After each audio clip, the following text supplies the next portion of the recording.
No início do ano, as empresas se preocupam com o recolhimento dos tributos durante o exercício, pois eles demandam um alto desembolso do caixa. O planejamento tributário, tema do programa de hoje, é um instrumento lícito que auxilia o empresário na redução dessa carga. No Brasil, o índice de tributação, que são os impostos, taxas e contribuições, é muito elevado.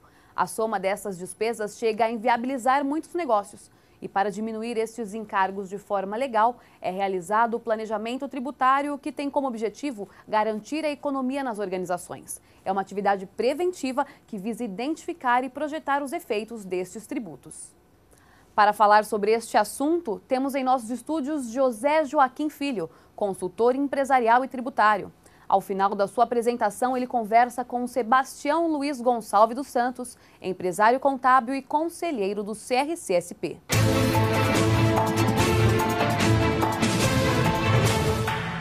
Olá pessoal, vamos falar hoje de planejamento tributário para o exercício de 2014. No início do ano é comum os empresários se preocuparem com a questão de recolhimento dos tributos e contribuições aí para o fisco. Então, nesse início de ano, faz-se necessário nós profissionais fazermos exatamente um planejamento tributário. Então, o que é o planejamento tributário? De forma lícita, nós vamos antecipar o fato gerador, ou seja, vamos traçar cenários para que nós possamos fazer esse esboço e apresentar para o empresário antes do recolhimento desses tributos e contribuições. Então, eu vou dar um enfoque para vocês aqui no IR, na contribuição social, no PIS e da COFINS. Para isso, é importante vocês terem esses cuidados inicialmente. Então, primeiramente, identificar qual ramo de atividade da empresa, onde ela atua, se é indústria, comércio, serviço, atividade mista, fazer um esboço, ou seja, fazer uma análise da contabilidade de tudo o que ocorreu no exercício 2013, juntamente com o orçamento da empresa, em termos de diagnóstico e prognósticos. Especialmente no final do ano, início do ano, é comum também o governo soltar vários dispositivos legais que também é comum afetar também a questão de tributação das empresas. Então, falando nessa questão de tributação do IR, da contribuição social do PIS e da COFINS, então o que eu recomendo para vocês é sentar com os empresários, averiguar como vai ser o faturamento dele para esse ano 2014, a estrutura dos custos, das despesas e também aquela margem de lucro que ele deseja. Tudo isso ele tem esses dados via orçamento. Após esse trabalho, a gente vai tomar essa decisão que deve ser feita bem no início desse ano, porque na questão de recolhimento, né, do imposto de renda, da contribuição social, ela se dá quando a gente faz o primeiro recolhimento aí desses tributos, que seria a primeira cota. Precisamos ficar de forma irretratável durante todo o exercício nesse regime. Então, para isso, recomendo tomar essas decisões.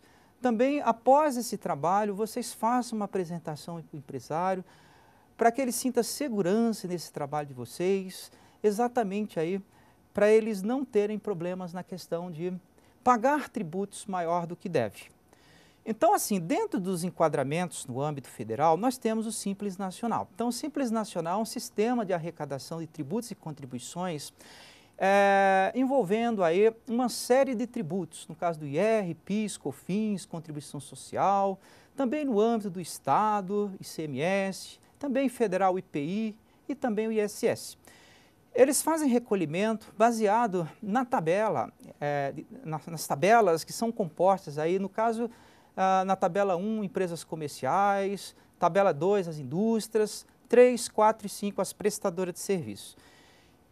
A opção ela se dá também no mês de janeiro, né? Então, deve observar também que essas empresas pequenas, que são as microempresas, as empresas de pequeno porte, elas se encaixam como opção do Simples Nacional.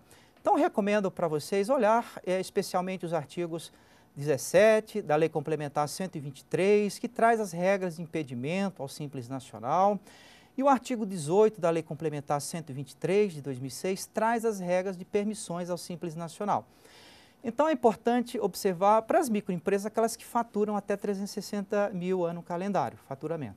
Acima de 360 mil até 3 milhões e 600, elas são consideradas as empresas de pequeno porte. Então, isso dependendo do tamanho do faturamento da empresa, especialmente quando ela ultrapassa aí 2 milhões e 700, É importante vocês colocarem isso no papel, porque às vezes o lucro presumido ela pode ser mais vantajosa nesse sistema de recolhimento, pelo fato dele dar uma tributação menor. Então, para isso, vocês precisam sempre colocar isso no papel, tá? Agora, falando do lucro real e lucro presumido, são duas opções também que vocês podem escolher na questão de exercício, agora 2014. O lucro real geralmente são grandes empresas que a gente vê, né? Indústrias, comércio. As do lucro presumido a gente percebe bastante prestadora de serviços. Para a questão de arrecadação e recolhimento, nós temos aí o real de duas formas que vocês podem optar. Pode ser real anual ou pode ser real trimestral. Quando vocês optam pelo real anual, é necessário vocês recolherem o IR, a contribuição social, todos os meses, baseado no balanço de suspensão ou redução ou com base na receita bruta estimada.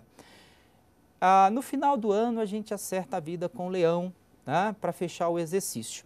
Já o real trimestral, vocês precisam recolher a cada trimestre o IR, a condição social. São 4 apurações fiscais, escriturar os livros fiscais, aí, como LALU, inventário, e também outros livros fiscais aí, obrigatórios. Então, o lucro real trimestral, ele é mais trabalhoso para as empresas e ele é mais vantajoso, são pouquíssimas situações, quando as empresas têm faturamentos que não são ciclos, são faturamentos que são lineares. Se ela tem faturamentos e, consequentemente, os lucros que variam durante o exercício, ou seja, o lucro real ele é mais vantajoso. Também para quem opta pelo real anual, ele é vantajoso, no caso, para as empresas que apuram prejuízos durante exercícios, né?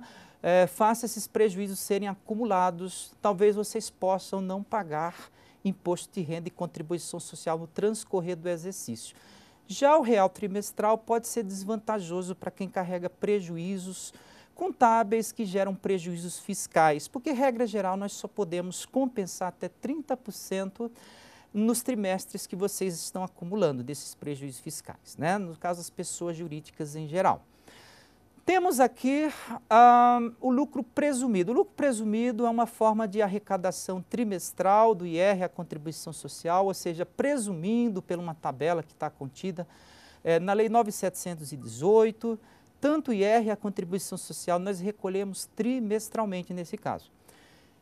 O lucro presumido, temos aqui uma questão interessante, que é a lei de número 12.814, que saiu agora no ano passado, em maio especialmente, porque no passado nós tínhamos uma condição de forma irretratável para você estar no lucro real, quando a empresa faturava acima de 48 milhões, faturamento bruto, do exercício anterior.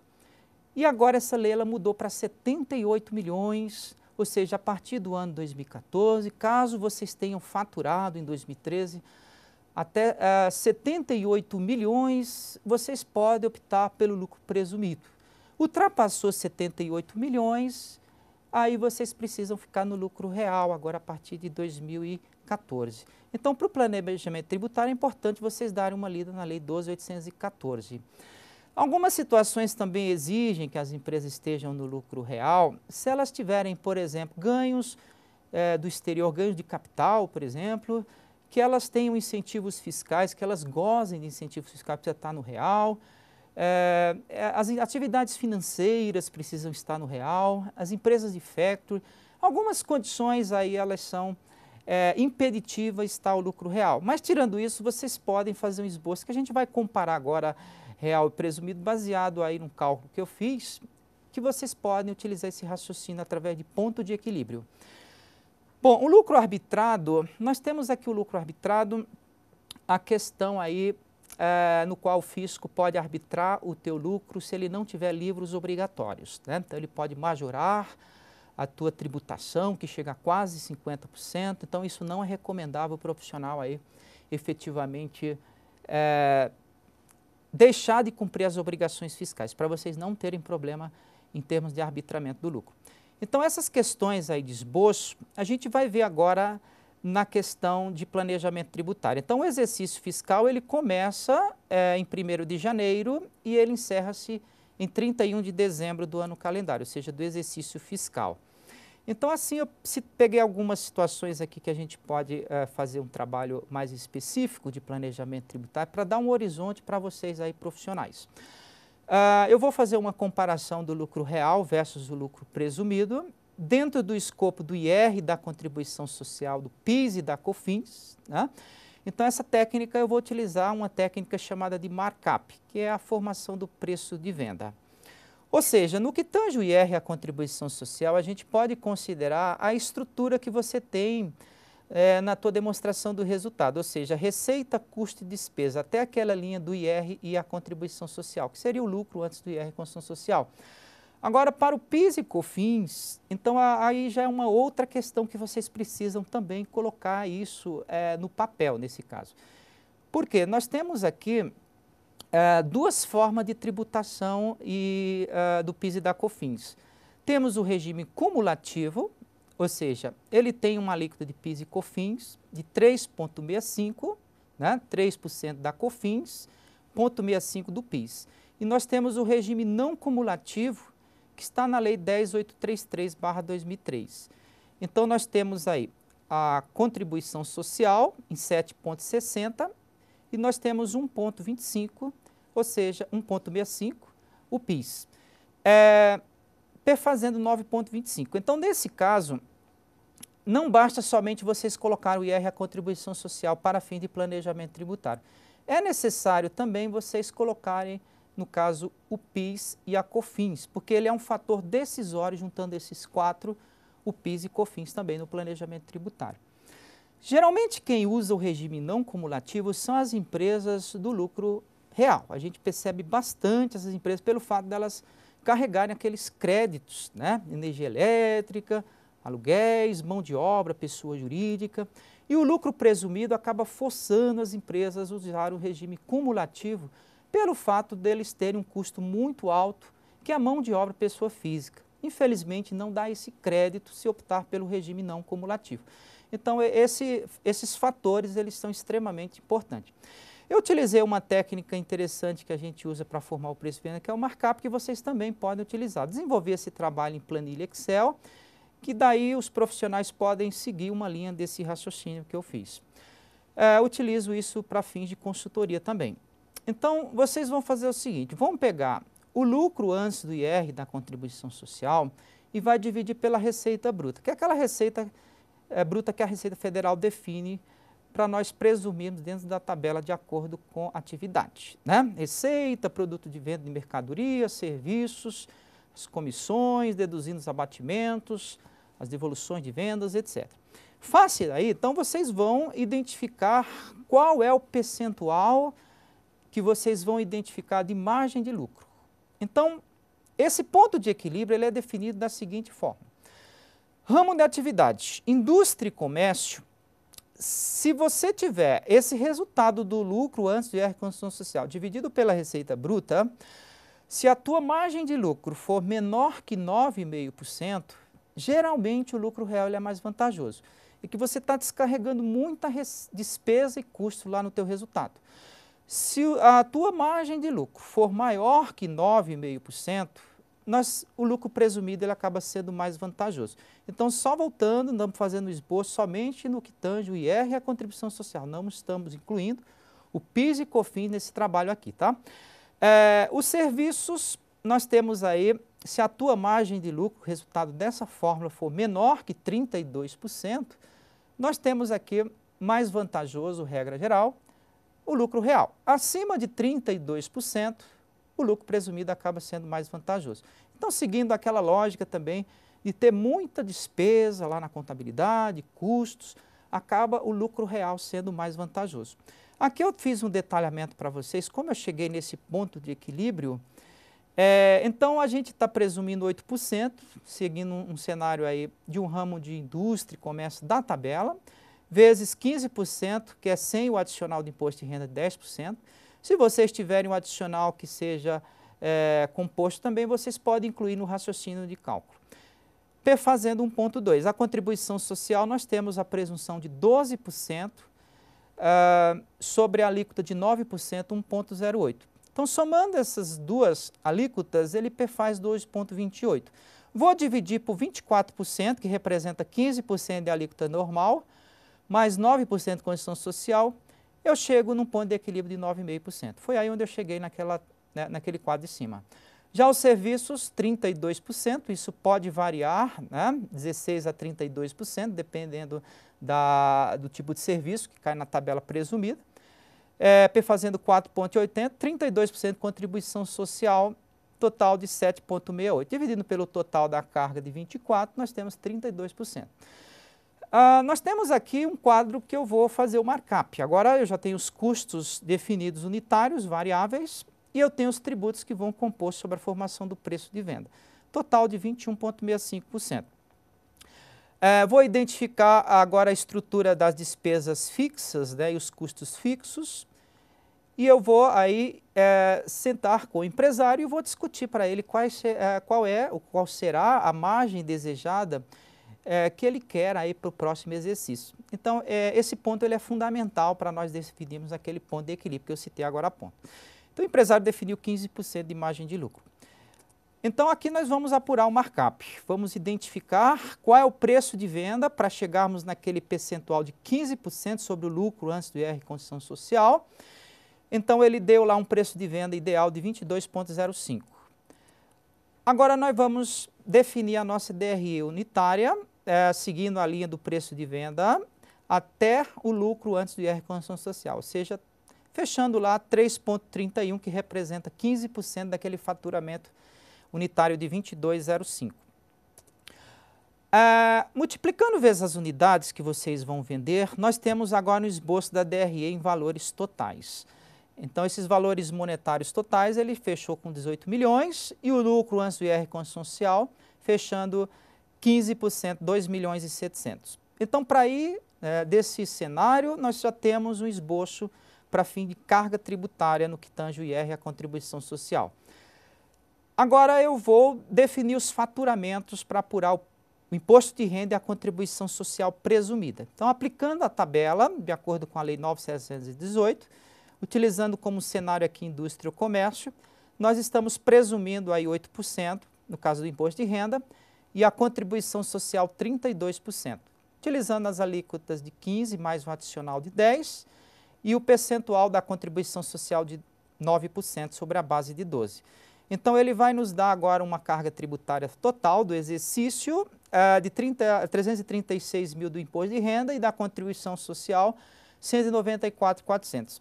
Então, daqui vocês vão utilizar agora separado, né, o PIS e a COFINS, considerando o regime cumulativo, né, naquelas alíquotas definidas. Agora nós temos uma carga tributária total de 1.187.400. Faz 6,6% da receita bruta de vocês. Vamos agora traçar um outro cenário, ou seja, o lucro real. Então, o lucro real nós vamos definir também os custos variáveis, vamos também definir os tributos que vão compor sobre a formação do preço de venda, agora considerando o regime não cumulativo PIS e COFINS, e vamos traçar agora a linha das despesas e custos fixos, fazendo as margens totais de 33%, vamos seguir o cenário também que o empresário define, 15% de margem de lucro desejada. E agora vamos achar o nosso markup, né? Então, o markup dando aí 39,75, vamos definir o nosso preço de venda agora em 25,16. Desenhamos agora a DRE unitária, nós temos aí o valor de 3,77 de lucros antes do IR Condição Social de forma unitária, um preço de venda de 25,16, ou seja, correspondendo a 15% desse preço. Agora, multiplicamos as unidades a serem vendidas, nós tivemos um esboço aqui da receita total de 18 milhões e um lucro correspondente a 15% de 2 milhões e 700. Então, agora eu já tenho um cenário também de uma DRE baseada no meu lucro real. Agora eu vou seguir as adições, as exclusões, partindo do meu resultado contábil, previsto no artigo 43 do Código Tributário Nacional, que é exatamente o fato gerador do imposto de renda, a disponibilidade econômica, e vamos achar o meu montante tributário. Então, a contribuição social, ela está representando aí 9% da minha base de cálculo, ou seja, 243 mil, e temos aqui o imposto de renda correspondendo aqui um total de 15% mais 10% de adicional, 651 mil. Então agora eu vou colocar esse cálculo do IR, a contribuição social, de forma sumarizada, juntamente com o PIS e COFINS, no regime não cumulativo. Aqui eu fiz aqui de forma hipotética os créditos do PIS e da COFINS, que aí vocês precisam fazer um levantamento mais apurado, que isso é inerente aos segmentos empresariais, aí para quem está nesse regime não cumulativo. Identificar quais são os créditos que vocês lançaram na contabilidade. Então eu tenho aqui um total de carga tributária de 1.888.000, correspondendo a 10,49% da receita bruta. Agora, fazendo uma comparação aqui, o lucro presumido e o lucro real, percebam que aqui o lucro presumido ele foi mais vantajoso do que o lucro real, né? Então ele ultrapassou exatamente aquela margem de lucro de 9,5%, e temos aqui o PIS e COFINS, como eu citei para vocês, que ele vai decidir, né, na segunda etapa, qual será o melhor regime tributário entre real e presumido. Então, só comentando outra vez para vocês, é sempre necessário colocar o IR, contribuição social, PIS e COFINS, para que vocês tenham um esboço preciso aí qual vai ser a menor carga tributária. Então, no geral, nós temos aí uma economia tributária, né, considerando o lucro presumido, de 701.600. Então, esse trabalho que nós fizemos, pessoal, vocês vão fazer agora, de preferência no mês de janeiro, e agora vocês vão, além de fazer esse desenho, apresentar para o empresário, pode ser em gráficos, pode ser um trabalho aí de uma forma para que ele possa entender esse trabalho de vocês e ter segurança efetivamente qual vai ser o montante que ele vai pagar, né, do IR, contribuição social, o PIS e COFINS. Porque isso pode onerar muito o resultado da empresa, e inclusive a empresa pode estar em descontinuidade se não fizermos esse trabalho de forma bastante precisa e segura, tá? Então aqui nós temos um esboço em gráfico que eu fiz, comparativo, né? O lucro real, o lucro presumido, por cada tributo e contribuição, no qual ele deu para a gente um cenário aí vantajoso, o lucro presumido. Então nós finalizamos exatamente essa parte de comparação entre real e presumido, e além desse trabalho que vocês vão fazer, dar essa segurança tributária para o empresário, para que ele possa inclusive fazer os planejamentos financeiros nos fluxos de caixa, averiguar quando ele vai efetivamente aí ter os maiores desembolsos de caixa, porque isso pode acrescentar, né, até 34% de carga tributária no lucro da empresa, como nós vimos, e efetivamente aí nós temos o fisco, a partir de 2014, fazendo um controle muito forte das empresas através desses programas que estão vindo do SPED, que é o Sistema Público de Escrituração Digital. Então eu faço aqui um esboço mais importante para vocês estarem atentos, né, numa instituição normativa que saiu há poucos dias, que é a 1422 do ano 2013, né, que a partir do exercício de 2014, né, vocês vão precisar fazer uma escrituração eletrônica do IR, da contribuição social, para entregar em julho do ano 2015. Então esse programa eletrônico chama Escrituração Contábil Fiscal. Ela vai substituir a DIPJ nas empresas, ela vai substituir, né, o LALUR, o livro de apuração do lucro real, que está contido no decreto 1598, e efetivamente esse novo trabalho que a Receita vai fazer, exatamente fiscalizar de forma eletrônica toda a apuração desses tributos. Então esse programa eletrônico ele vai ser obrigatório para as empresas de lucro real, lucro presumido, as entidades isentas, imunes. Então o fisco já avisou que vai criar uma malha fina eletrônica no que tange a apuração do imposto de renda e da contribuição social das empresas. Então, mais que necessário, é importante para os colegas estar exatamente aí tendo esses cuidados, né, de como vocês estão apurando essas bases de cálculo nesse caso, para que não sejam exatamente penalizados pelo fisco, pela Receita Federal, baseado na lei de número 12.873, que saiu ano passado, 2013, que as multas elas vão ser bastante pesadas nesse caso, tá? Então, a minha recomendação para os colegas, a partir de 2014, é que não basta somente vocês fazerem o planejamento tributário, é necessário vocês passarem essa segurança para o empresário, fazer esse cálculo, documentar e efetivamente ter esses cuidados com os programas eletrônicos que estão vindo aí, né?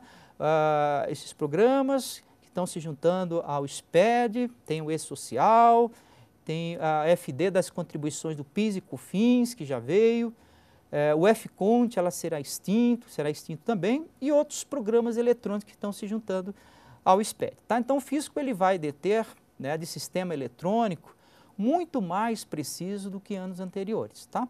Então, aqui eu faço um término do nosso trabalho, efetivamente, e agradeço para o Conselho Federal de Contabilidade pelo convite de participar dessa palestra. Obrigado. Professor José Joaquim, parabéns pela sua apresentação, foi bastante dinâmico, prático, didático e objetivo. Eu queria fazer uma pergunta ao professor. Qual o impacto de não se fazer um planejamento tributário? Olha, Sebastião, a nossa carga tributária no Brasil é muito alta, ela representa mais de 35% do nosso PIB. Então, se o empresário ele não faz esse planejamento tributário, que ele é fundamental, ele está propenso em pagar mais tributos. Então, para isso, é necessário ele traçar esses cenários. Porque eu já vi casos em consultoria minha, caso extremo, ele pode, inclusive, estar em descontinuidade do seu negócio, pelo falta de descompasso nos fluxos de caixa que ele pode ter, né? Eu acredito que isso hoje representa uma grande parcela hoje de preocupação da classe empresarial, é realmente essa carga tributária, né, que no Brasil é muito alta. Extremamente. E realmente eu acho que é um foco realmente que o empresário tem que dar uma dedicação especial nesse sentido, né, professor? Perfeito, perfeitamente o que você falou. Então, para isso, vejo essa necessidade do empresário realmente se preocupar com isso, juntamente com o profissional que está dando esse suporte para ele, né? Okay. E qual seria a orientação que o professor daria ao empresário para elaborar um bom planejamento tributário? Bom, essa orientação que eu dou é ele ter um bom profissional que dê esse apoio para ele, né? Traçando esses cenários que vão ocorrer a partir agora desse exercício de 2014, porque muitas mudanças estão ocorrendo. Então, valorizá-lo, dar os números, a contabilidade ela é fundamental para o empresário, os orçamentos, porque a competitividade está muito alta no Brasil. Então, qualquer desembolso de caixa para o empresário, ele poderia estar com problemas sérios futuros. Então, se ele tem esse trabalho de apoio do profissional, que já antecede, ele sabe quanto ele vai recolher de tributos, então, para isso, é fundamental ele apoiar e valorizar seu profissional, que vai fazer esse trabalho para ele. Do outro lado, nós temos o fisco, né? Então, o fisco com esses programas eletrônicos, com as penalidades, especialmente o SPED, que está vindo aí, já veio há muitos anos, ele vai aperfeiçoar esses poderes de controles eletrônicos. Então, é importante também uma mudança cultural, não só do empresário, mas também como profissional que vai atuar dando esse apoio para ele. Porque a partir desses anos futuros que nós estamos vivenciando aqui no Brasil, esses controles eletrônicos, o fisco ele já avisou que vai efetivamente apertar o cerco contra as empresas, né? Então, para evitar desembolso de caixa com penalidade, é importante o empresário também ter esse trabalho prévio, né, e atender à legislação fiscal de forma efetiva. Você falou uma palavra-chave. Eu acho que hoje não é nem se mudar. Eu acho que a mudança cultural no Brasil já devia estar acontecendo. Sim. Até porque vamos falar, a União, Estado e Município, de uma forma geral, elas estão fazendo o papel delas, que é de arrecadar e bem. Eu também diria, não sei se o professor concorda, que hoje não existe o profissional de um lado e o empresário do outro. Eu acho que eles têm que ser parceiros hoje. Sim. Que é uma parceria onde o profissional que vai trabalhar junto com o empresário na elaboração desse planejamento tributário, primeiro tem que ter muitos conhecimentos da sua fala, quando você fez a sua apresentação. Você falou muito do ramo de atividade. Hoje, o profissional da contabilidade, especificamente que prepara os relatórios contábeis, ele precisa conhecer todas as operações da empresa. Porque se esse profissional não conhece, fica muito difícil dele poder compartilhar com o empresário para que se consiga chegar numa peça de planejamento tributário consistente para que dê segurança para que realmente se recolha menos tributo de uma forma lícita. Perfeito. Para boa gestão do negócio, concordo plenamente contigo. Né? Essa união entre profissionais e empresário está afinado nesse processo de mudanças. Porque essa gestão ela é fundamental para a competitividade, é fundamental para o crescimento da empresa e é fundamental também para a questão de valorização profissional. Ok, professor, o nosso tempo ele é muito curto e então nós vamos ter que fazer um encerramento. Eu quero agradecer em nome do Conselho Diretor, do Conselho Regional de Contabilidade do Estado de São Paulo e agradecer mais uma vez a sua participação no nosso espaço técnico do CRC-SP. Muito obrigado, professor. Obrigado, Sebastião. Agradeço ao CRC pelo convite e desejo-lhe sucesso.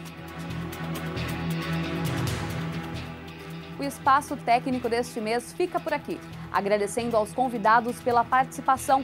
Outras informações importantes para o setor contábil você confere nos programas CRC-SP Notícia, canal IFRS PMEs e também no CRC-SP Conversa. Então, continue ligado na TV CRC-SP.